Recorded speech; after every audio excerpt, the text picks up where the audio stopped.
What's going on, everyone? Today we're here with Eddie Rye. Now, Eddie Rye is the father of Angela Rye, media personality that you see on CNN and various media outlets. So, Eddie, thank you for joining us on the show. Thank you very much for the invitation. So, Eddie, I heard a lot about you, about your radio show and different things you're doing out there in the Seattle area. Can you tell us a little bit about what you're doing out there in Seattle? Well, the radio program Urban Forum Northwest, which you can find online at urbanforumnorthwest.com, focuses on pretty much issues regarding descendants of United States slaves, some of the African Americans, blacks. But my handle is that distinguishes descendants of United States slaves, distinguishes us from other black people who are in this country. Other black people did not have to endure what descendants of the United States slaves did. We built the country. And at the immigrants rallies, I had to constantly remind people, we are not a country of immigrants. We're a country of immigrants and unwilling immigrants, like the slaves that the first immigrants brought over here, and like the slave trade that built this country for free. And so we're not going to let people forget that.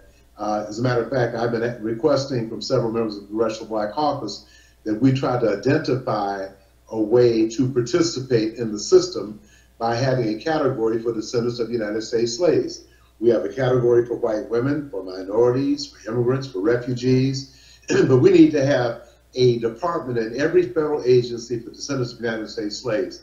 And this would complement H.R. 40, which is a bill that Congressman John Conyers introduced every year for the last 40 years, requesting reparations for descendants of United States slaves. Now, a lot of people will say, well, we don't know who you are. Well, DNA tells you who we are. We know who we are. So you can't use that excuse any longer. And then people are like, how much money should we get? Well, actually, George Washington University of Washington, D.C. have an admissions program right now at that university for descendants of United States slaves because they sold 272 slaves to start that university. When you look at our history, all the contributions we've made, all the blood we've shed for this country, and thinking back, when you heard about the Iraqis that helped the United States military, they should receive special consideration. But so should all the African American veterans that have died for this country. Their families should be protected and given opportunities. So we pay taxes, we built the country for free, and it's time for us to get cut in.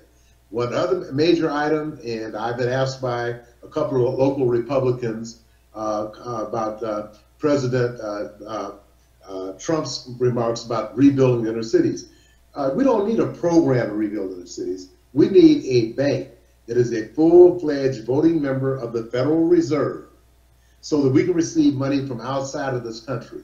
You know, if you haven't learned by now that this racism is economic, pervasive, and as long as you don't have access to capital, you're going to be a permanent second-class citizen. Now, the thing is, we have countries like Norway and Sweden and Denmark and others that would make deposits in that bank. Right now, most black banks, state banks, are capitalized at $15 to $100 million. So if someone wants to make a deposit of $5 billion or $50 billion, we would ask the white banker to help us. We don't need that anymore because we know that that's not going to work. It's never worked. They don't intend for it to work. So what we got to do is really be proactive and start demanding not only this bank. The Federal Reserve is 113 years old. All the other different ethnic groups have relationships with their countries. Somalia and Nigeria and the Philippines and Korea and Japan and China buy planes from Boeing. Okay, descendants of United States slaves are not hardly making planes for Boeing anymore with the way this discrimination is going on right now. So we got to get busy in our local communities. I think that we really got too relaxed having President Barack Obama in office. Right now, you know that you will probably end up with a Jeffrey Sessions as Attorney General.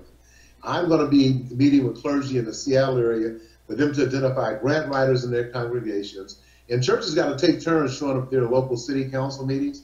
We got to write ourselves into these budgets, in the state budget, in the county budget, the city budget, in any town where you live to help improve quality of life of descendants of the United States slaves, and demand access to job training programs and the contracts. And when you do all that, if the brother or sister goes sideways, then that's the last time they get the help. But this is what we're going to have to do. We got to write ourselves in. We're going to have more than 100 people show up just when the police kill a brother or sister. We're going to have to start showing up. Churches can take turns going to city council meetings, just sitting there. Because if you're present, like I said, if you're not at the table, you're on the menu. So just by black folks showing up makes a difference. We got to get re-engaged, and we got to do it immediately. Correct, because, you know, right now, when we watch all this stuff with Donald Trump is letting everybody know you better get your stuff together, especially black folks, because, like I said, he's attacking all these groups.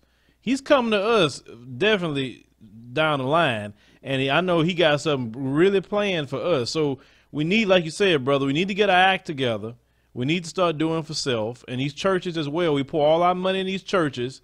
And a lot of times these churches with all this, you know, collecting tithes and not doing nothing for the people, that got to stop too. We all got to unify now.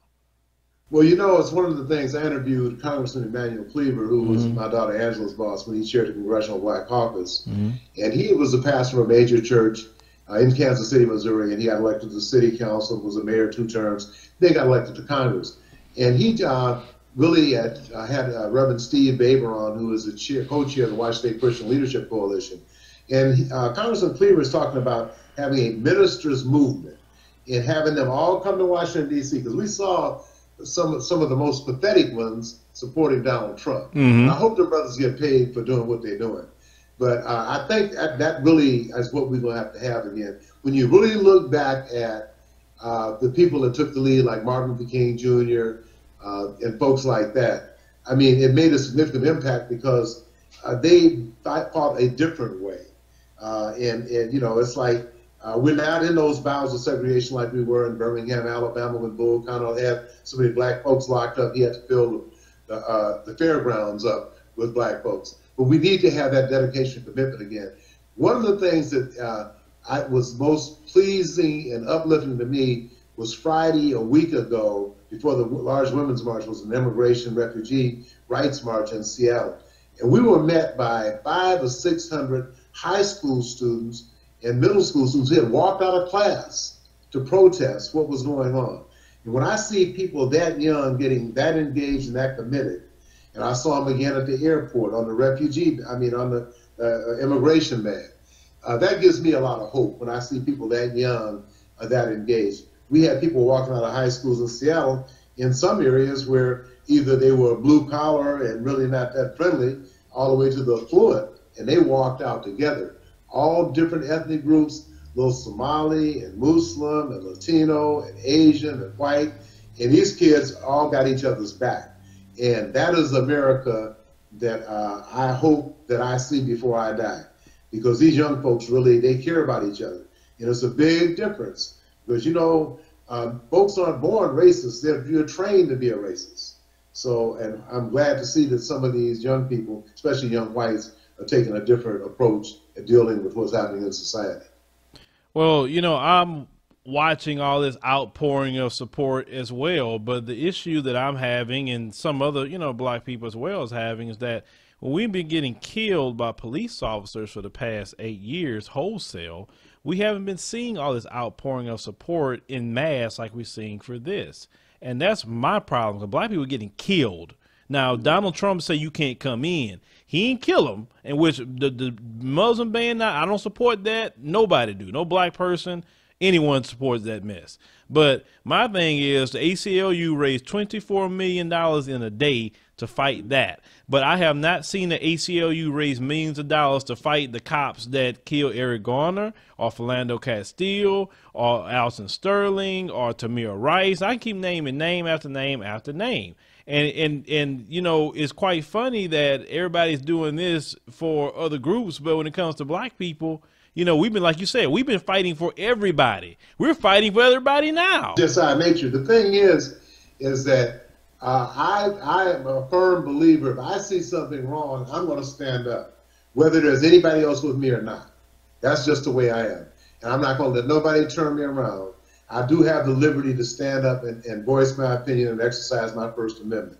And I'm going to continue to do that. And I'm going to try to encourage others to do that and also to join me. Seattle is a completely different situation. We have had support from the ACLU. We have a very small black population.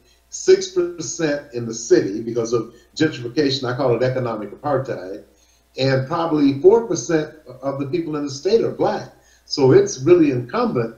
And when my folks moved to Seattle in 1952, it was a very small black population, very segregated population. You couldn't live 2 blocks from where we lived on the corner. And but because of primarily Japanese merchants, we could get on the books. And we were all forced to live together. They just been on internment camps for 5 or 6 or 7 years in 52. They had been interned. They've had, I mean, in these internment camps during World War II, and they had just been out. So between the Japanese, the Chinese, Filipinos, Jewish people, and black folks, we didn't have, in those 50s, all we had was each other because there was the kind of redlining and discrimination going on. And later on in life, I was able to chair a housing committee that revealed the first and dropped the first report on redlining in Seattle in 1973. We fought for it for 5 years, demonstrated, put red lines around banks. And in 1978, President Gerald Ford sent Carla Hills, the Secretary of HUD, back to Seattle to try to work out something. But the actions in Seattle, San Francisco, Chicago, and Boston led to the Community Reinvestment Act. What did that really mean for us after all the niceties of complexity? We still didn't get any money. That's why I go back to, we live in a capitalistic society. I know a lot of my socialist friends, well, Eddie, why do you want to be a capitalist? Because I'm tired of working for your daddy.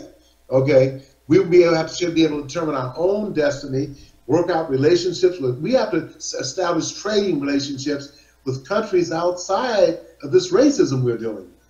And as long as people are in position to deny us, we have a problem. We got to speak up. We have too many of our folks say, "Well, I'm not in construction. I don't do that." Well, you know what? Your brother or your sister or your son might get an opportunity if you stand up and do something. Just because you don't do it don't mean you're not going to be helping any other black folks. And I think a lot of us are too self-centered. We don't want to get out of our little area.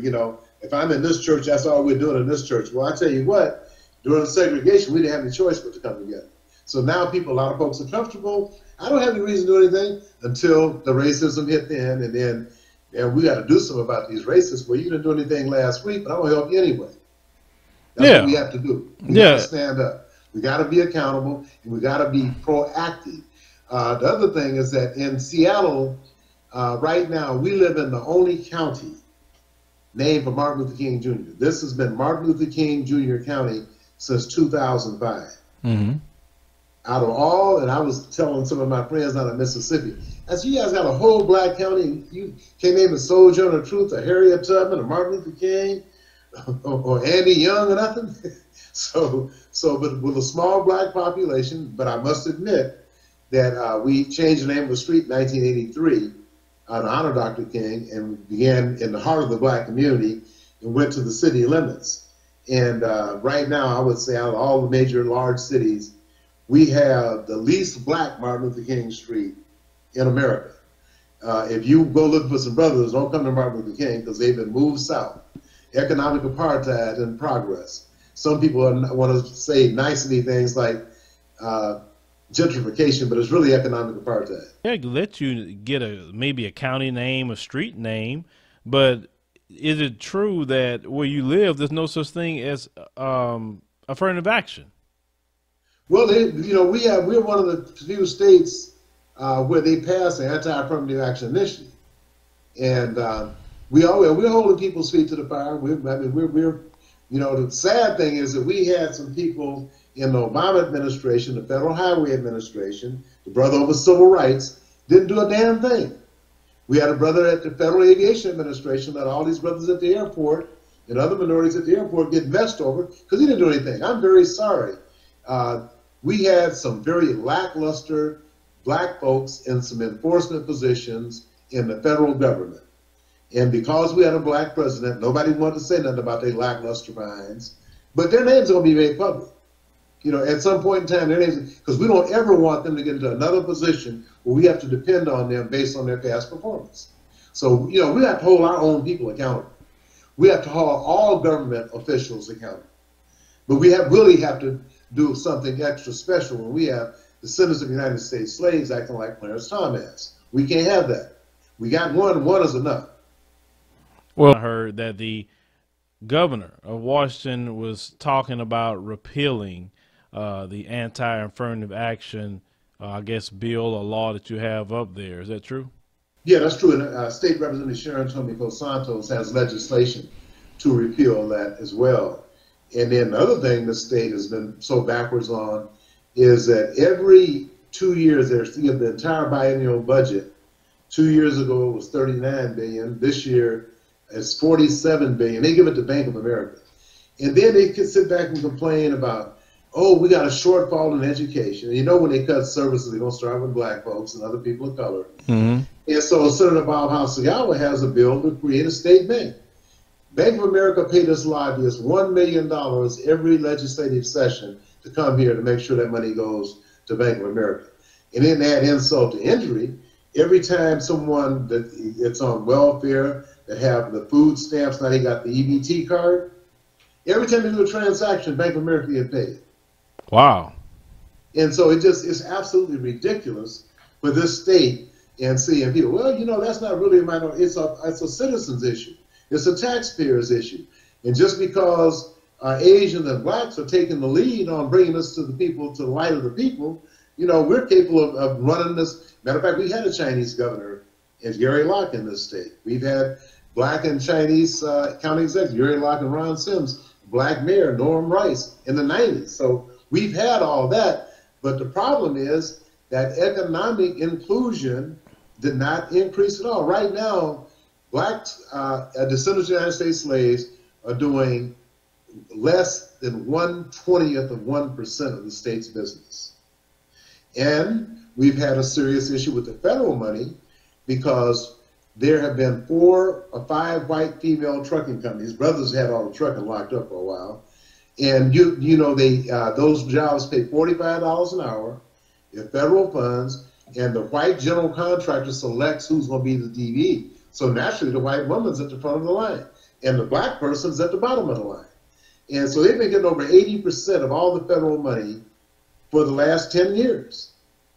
And since between 1986 and 2006, black businesses lost out at over $6 billion. They could have gone to them, but they went to other people. And there have been all kinds of investigations. It's really funny. They had these women firms and other firms. This Chinese guy had his family owned 2 or 3 restaurants and 4 apartment buildings, but he got certified as a disadvantaged business. You know, there's no way that would be possible. But there's never a move to get rid of these folks.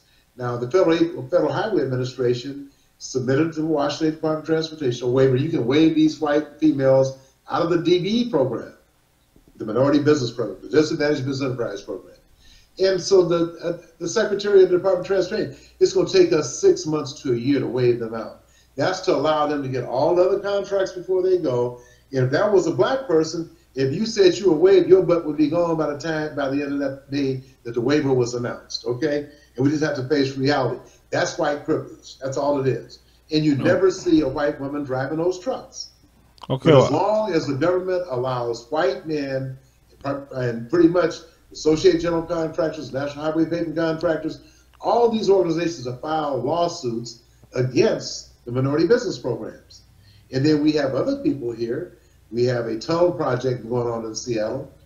And Governor Gregoire's former legal counsel, Richard Mitchell, was hired by the Washington Attorney General to look at the Seattle Tunnel Partners, a multi-billion-dollar contract.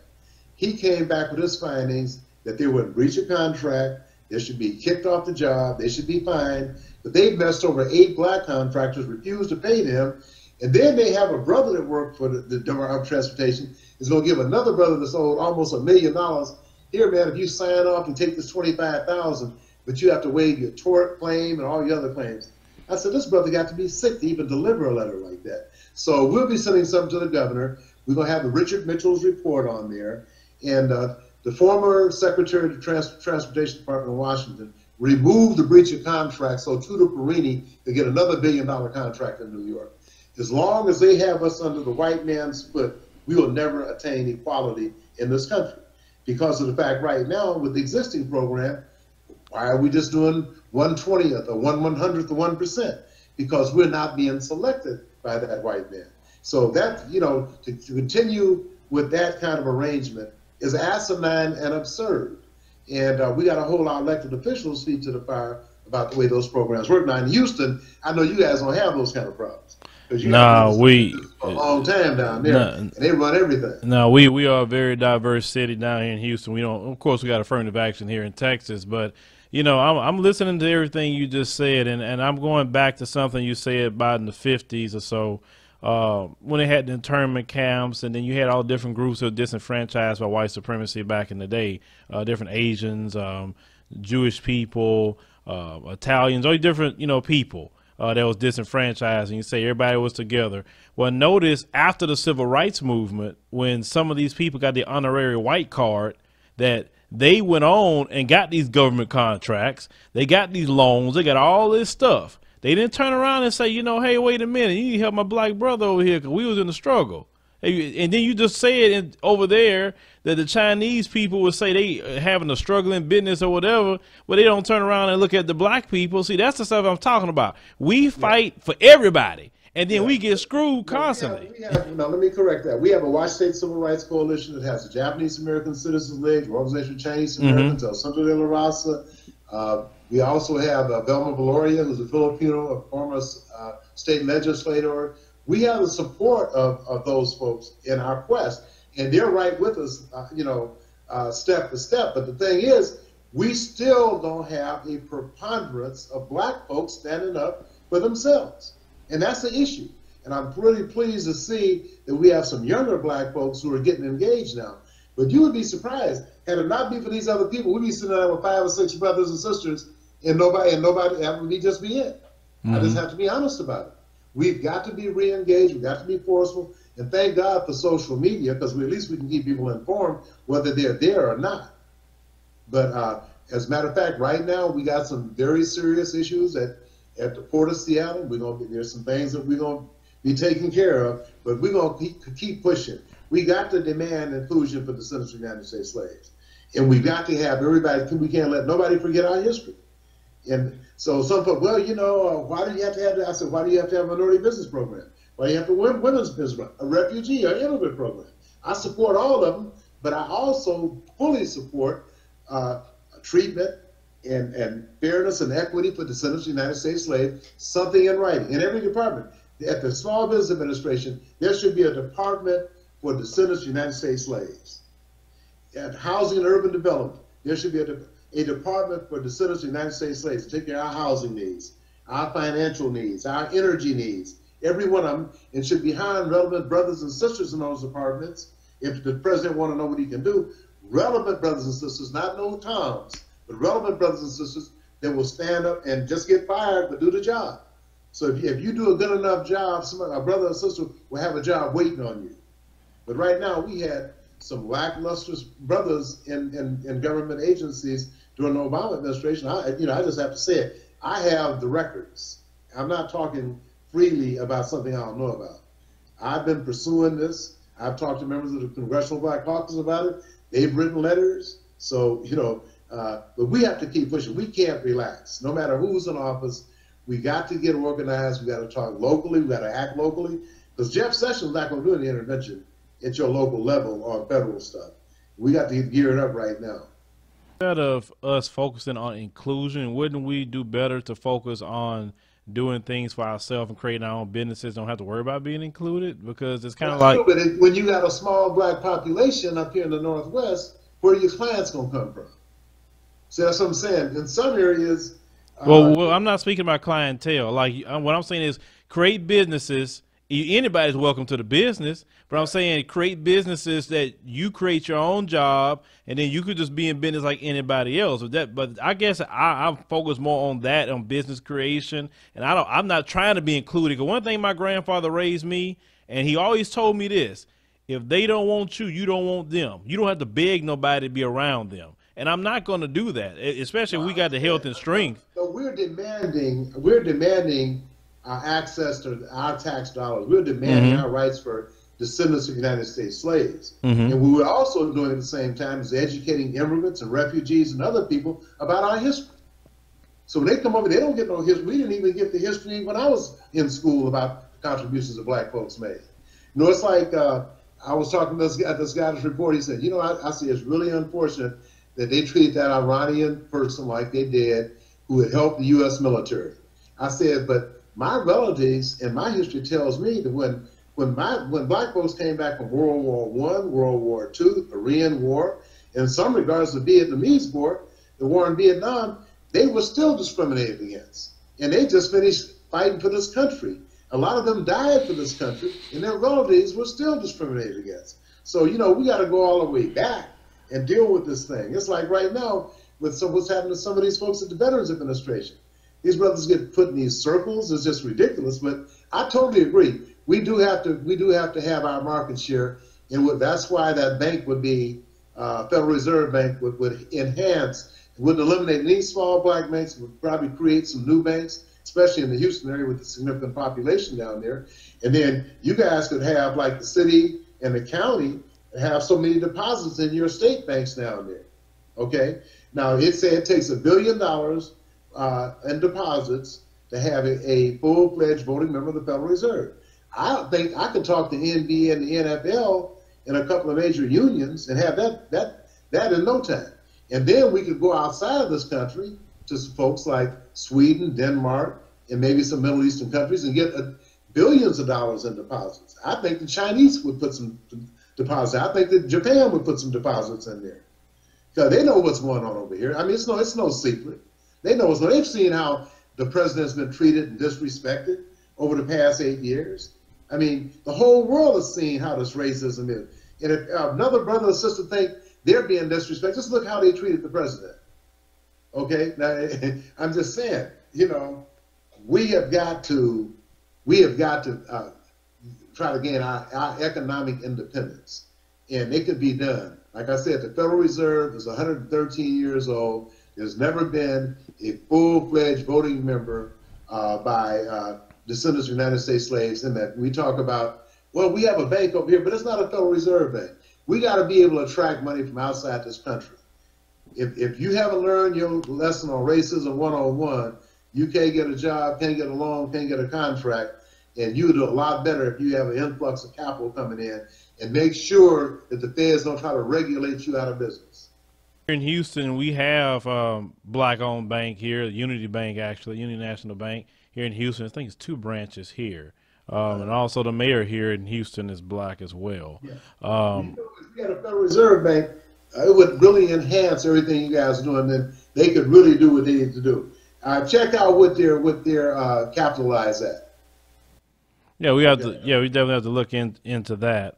But I'm just saying, that would enhance all of our banks. Plus, it would put us in a position. So when we solve property or opportunities, we don't have to worry about being red light anymore. We can have access to do that because you're going to be gaining assets. Mm-hmm. Okay, but right now, if you have a good deal around here and you go to the bank, they're going to call their buddy and have them get it.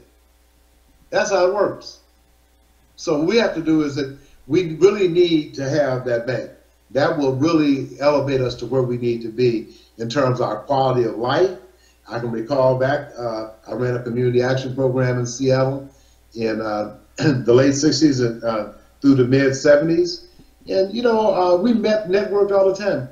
We never heard about all this gun violence and stuff going on because people had hope. In Seattle, we must have had 6 programs: new careers for unwed mothers or mothers with dependent children, daycare for the kids, stipends for the mothers, and training to get a job.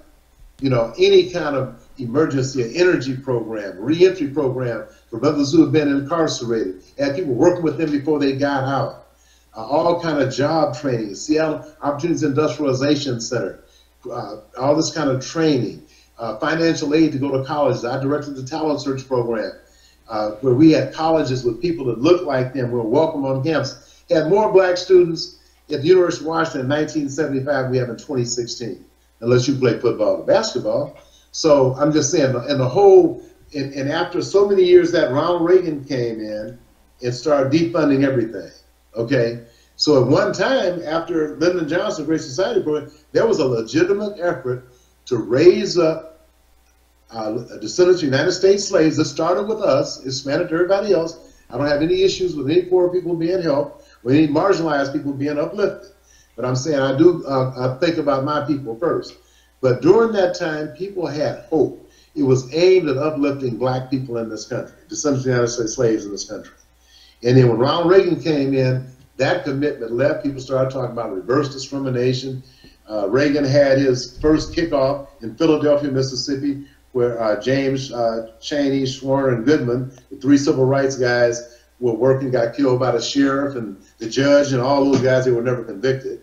But so that's the kind of environment we lived in. And now, looking at some of the discovery stuff we're finding with one brother's lawsuit, Fred Anderson, this brother has 2 Super Bowl rings. He's a retired Seahawk, and it's just getting messed around. And then got another brother to give him $25,000 to drop everything he's done. You know, he has close to $1 million coming. But, you know, we can't have brothers operate in that capacity. We're going to send them back to their boss and tell you better find somebody else. So we have these kind of issues, but in the discovery, we find out that one of the contracts he's working with is applauding the Breitbart website. But the city of Seattle says, oh, well, since you didn't file a discrimination complaint in 6 months, we can't take it. Well, sometimes you don't find out the breadth of the discrimination until a little after that. So we'll be meeting with the mayor and the city council about changing that rule. So those are some of the things we can do. If you get engaged, you can make a difference. And there is no reason in Seattle why in Seattle and the surrounding South counties where most of the black people live now, we should be at every city council meeting. We should have budgets and financial requests to uplift our communities. That's what we need to be doing. That applies not only in Seattle, but across the country. I definitely agree with that. But, you know, Eddie, I would like to thank you for joining the show today. It's been a good conversation. Speaking about what's going on definitely in Seattle, they do definitely need to change some things within the community out there for sure. And, you know, what can people listen to your radio show at? They can go to www.1150kknw.com. That's the website. There are archive programs on there now. Thursdays, 2 to 3 Pacific Standard Time. That's you guys are Central, right? That's 4 o'clock your time. Yes. And then there's a replay on Saturday mornings, 8 to 9 or 10 to 11 your time. www.1150.com, select Listen Live. And then the programs are archived on my website as well right now.